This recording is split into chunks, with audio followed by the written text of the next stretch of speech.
Hi friends, welcome back to my channel.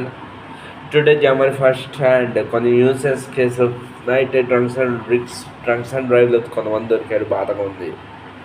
ఈరోజు మన విశ్లేషణ క్రికెట్ మ్యాచ్.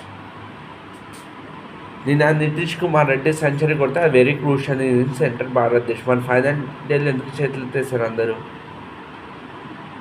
ఫైనల్ డేలో అందరూ ఎందుకు చేతులు ఎత్తేసారు? ఒక సెకండు ఇక్కడే మనల్ని మనం చెక్ చేసుకునే టైం.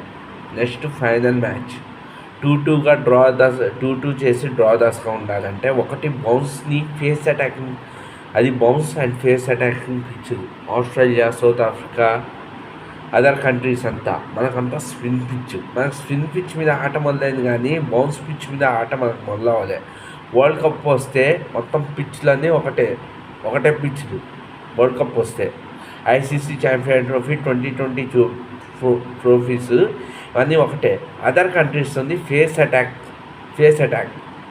ఆ ఫేస్ అటాక్ని మనం ఫేస్ చేయలేకపోతున్నాం. నితీష్ కుమార్ రెడ్డి మనం ఒక సెంచరీ కొట్టాడు. మేము ఫైనల్ డేలో ఒక తన స్టాండ్ వరకు ఉండి ఎవరో ఒకరు సపోర్ట్ ఇస్తే మ్యాచ్ డ్రా దస్కి వెళ్ళలేదా?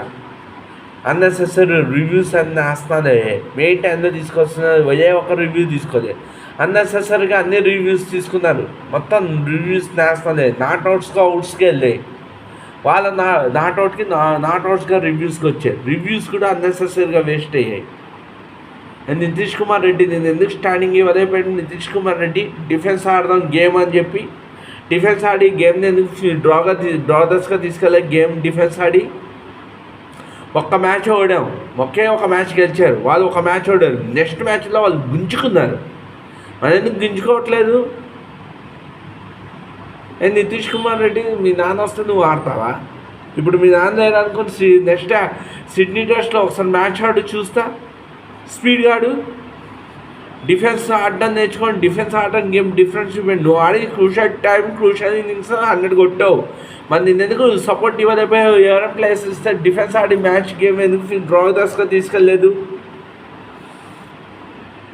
ఒక మ్యాచ్ ఆడేస్తూ ఊళ్ళో పండగలు చేసుకోవడం, ఒక మ్యాచ్ ఆడితే ఇచ్చిన కోచ్ మీడియాస్ కాదు. ఇప్పుడు నెక్స్ట్ మ్యాచ్లో మీ సత్తా చూపియండి.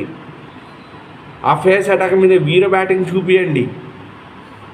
ఫాస్ట్గా ఆడని డౌట్ వచ్చిన బాస్ను వదిలేండి, చెత్త బాస్ అని వదిలేండి. ఆడి గెలిచి చూపియండి. రోహన్ గవాస్కర్ ట్రోఫీ 2-2తో ఒక మ్యాచ్ కొడితే ఇంట్లో సెలబ్రేషన్స్, ఒంగోలు ఊరికి తీసుకెళ్ళి వాళ్ళు ఇచ్చినప్పుడు ఇక్కడ క్యాచెస్ ఆడాను. మేము క్యాచెస్ ఆడాం.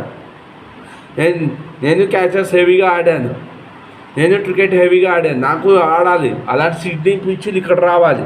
ఇలాంటి పిక్చర్స్ మీద ఆట మొదలవుతే అలాంటి పిచ్చులు మీకు ఈజీ అవుతాయి. ఇలాంటి పిక్చర్స్ మీద ఆటలు ఈజీ కాకపోతే ఇంకే పిక్చర్ మీద మీరు ఆటలాడతారు? ఇప్పుడు నెక్స్ట్ మ్యాచ్లో చూపియండి. రోహిత్ శర్మ, విరాట్ కోహ్లీ అందరూ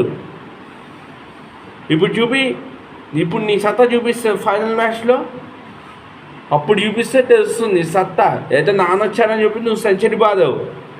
ఇప్పుడు ఆడి చూపి నీ మగాడు అయితే చూస్తా. ఫైనల్ మ్యాచ్ గెలిచి సిరీస్ని డ్రా చేయండి ఇద్దరు. 5 మ్యాచెస్ సిరీస్ని 2-2గా. వీడియో నచ్చితే లైక్ చేయండి, సపోర్ట్ చేయండి, ఛానల్ సబ్స్క్రైబ్ చేయండి. ఇంట్లో వాళ్ళు వచ్చారని చెప్పి ఆడకూడదు. మన మీద ఎఫెక్ట్ ఉన్నప్పుడు మన దేశం గురించి ఆడితే మన దేశం తరఫున ఆడాలి. మ్యాచ్ విన్నింగ్ దిశగా తీసుకెళ్ళకపోతే డ్రా దిశగా తీసుకెళ్ళాలి. ఒక మ్యాచ్ ఓడిపోయారు, నెక్స్ట్ మ్యాచ్లో గుంజుకున్నారు ఒక్కసారిగా. అలా మనము నెక్స్ట్ మ్యాచ్లో గుంజుకోవాలి. Gautam Gambhir as a foreign coach, Indian coach కాదు. నేను కోచ్గా పెట్టుకున్నప్పుడు ఇప్పుడు నీ మైనస్లు ప్లస్లో ఎన్ఎస్ఎస్ చేసుకుని నువ్వు నెక్స్ట్ మ్యాచ్ ప్రొడక్ట్ చేయాలి. అది I wish a happy new year. Next మనం ఈ మ్యాచ్ గెలిచి సిరీస్ని డ్రా చేయాలని మనస్ఫూర్తిగా కోరుకుంటే న్యూ ఇయర్ ఫస్ట్. పాత ఇయర్ అయిపోయింది, కొత్త ఇయర్లో స్వాగతం చెప్పాను. కొత్త ఇయర్ విజయంతో మొదలెట్టి సిరీస్ని డ్రా చేసి అలా 1 డే సిరీస్ని 2020 సిరీస్ని కూడా మనం గెలుచుకొని మన ఇండియాకి సక్సెస్ఫుల్గా రావాలని ఇక్కడ ఉన్న ప్రతి ఒక్కరికి January 1st దేవుడు ఐశ్వర్యాలు, విజయాలు అందరికీ ఇవ్వాలని మనస్ఫూర్తిగా కోరుకున్నా. వీడియో నచ్చితే లైక్ చేయండి, సపోర్ట్ చేయండి, ఛానల్ సబ్స్క్రైబ్ చేయండి. అందంగా ఒకసారి మీరు ఆలోచించండి.